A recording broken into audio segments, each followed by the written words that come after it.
The Battle of Antietam. The Civil War started because of an uncompromising difference between the free and slave states over the power of the national government to prohibit slavery in the territories that had not yet become states. When Abraham Lincoln won election in 1860 as the first Republican president on a platform pledging to keep slavery out of the territories, 7 slave states in the Deep South seceded and formed a new nation, the Confederate States of America. The incoming Lincoln administration and most of the Northern people refused to recognize the legitimacy of the Confederate States leaving. Later on, they feared that it would discredit democracy and create a fatal precedent that would eventually fragment the no longer United States into several small countries. In the summer of 1862, in Manassas, Virginia, the Second Battle of Bull Run took place during a hot and sweaty day on August 28th. This was a follow-up of the first war that took place in July 1861. Backtracking the first Battle of Bull Run, it was fought in much of the same ground and resulted in a substantial loss for the Union. This second battle was much similar to what happened a year ago. Major General John Pope was assigned to command the Union appointed by Abraham Lincoln. He led the Army of Virginia against Robert E. Lee and the Confederates. However, his stubbornness and reluctance led to another defeat for the Union. Pope never heard out his troops and listened to them, which is what resulted in a loss.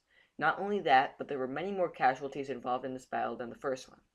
This vigorous fight started off by Thomas Stonewall Jackson acting more of a strategist rather than an attacker. Therefore, he captured the Union supply depot and paired up with Lee's army, led by James Longstreet.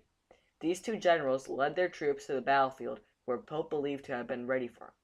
Yet it turned out that Pope was only ready for Stonewall Jackson. He didn't have a single clue that James Longstreet was trailing right behind him. As a result, Pope and his army retreated to a place called Centreville, where they only proved to the Confederates how outnumbered they were during this battle.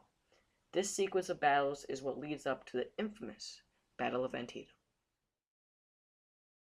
Before the Battle of Antietam, Abraham Lincoln said this following quote to the Union: "God bless you, and all with you. Destroy the rebel army, if possible." The Battle of Antietam, also called the Battle of Sharpsburg, occurred on September 17, 1862, at Antietam Creek near Sharpsburg, Maryland. There are different names for this battle because people in the South and North viewed the outcome of this war different. It pitted Confederate General Robert E. Lee's Army of Northern Virginia against the Union General George McClellan's Army of the Potomac. This war was the climax of Lee's attempt to invade the North. The battle's outcome would be vital to shaping America's future, and it remains the deadliest one-day battle in all military history. The Battle of Antietam began at dawn on September 17th as the fog lifted. During the bloodiest day in the Civil War, there were 3 major Union attacks on the Confederate. All of these troops were worn out, hungry, and many were sick. They watched and waited as McClellan's army assembled along the creek's east side.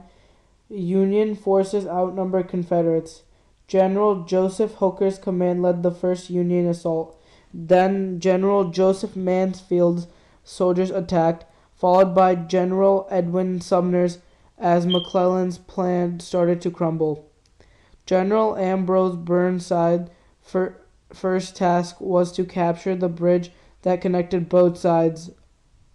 Later on, it would be named after him. A small Confederate group was positioned on a higher ground and was able to delay Burnside for about 3 hours. After taking the bridge at about 1 p.m., Burnside reorganized for 2 hours before moving forward. This 2-hour delay was very crucial to the Confederate. Both sides left thousands and thousands of dead bodies on a cornfield owned by Davis Miller.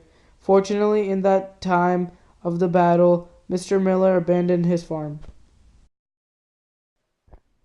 While men were dying left and right on David Millard's property, there was another place where the sight of death was common in this battle, which was a farm lane known as the Sunken Road.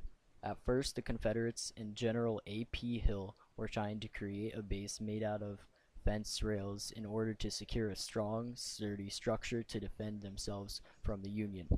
However, General William French and his 5,000 troops took notice of this and got into a bloody sprawl between the Hill's troops. This was a close-range fight, yet nothing was more horrendous in this battle than this was. The Union was made that Confederates flee their base and push them back even further. As a result, over 5,000 troops combined were either dead or injured. In a matter of time, Sunken Road was known to be Bloody Lane. As the 12-hour fight came towards an end, the sun began to fall and nighttime occurred. Both sides had to mourn their losses and claim all their troops that had fallen. Not only were there high-powered muskets used in the battle, but there were demonetizing things like cannons that didn't show much mercy. A day after the battle, Lee and his troops were shell-shocked by the outcome. However, Lee urged his troops to move forward and retreat back to Maryland. However, General McClellan did nothing in his power to chase the Confederates down. There could have possibly been another beatdown involved, but Union let Lee and his troops be. While things started to get a little more peaceful in Mr. Miller's property, the opposite effect seemed to happen in the White House. President Lincoln thought that McClellan missed a chance to take down the Virginian army with an opportunity to end the war. Therefore, Lincoln fired the general for command in early November. In conclusion, the Battle of Antietam was between Confederate General Robert E. Lee's Army of Northern Virginia against Union General George McClellan's army. The outcome of this battle was vital to America's future. President Abraham Lincoln declared victory for the Union. This is still controversial till this day, because there is no actual victory to this battle.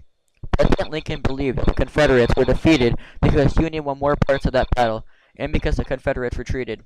Due to this controversy, there are two names for this one battle: Battle of Antietam and Battle of Sharpsburg. Due to the many casualties, this will be considered the bloodiest day in Civil War history.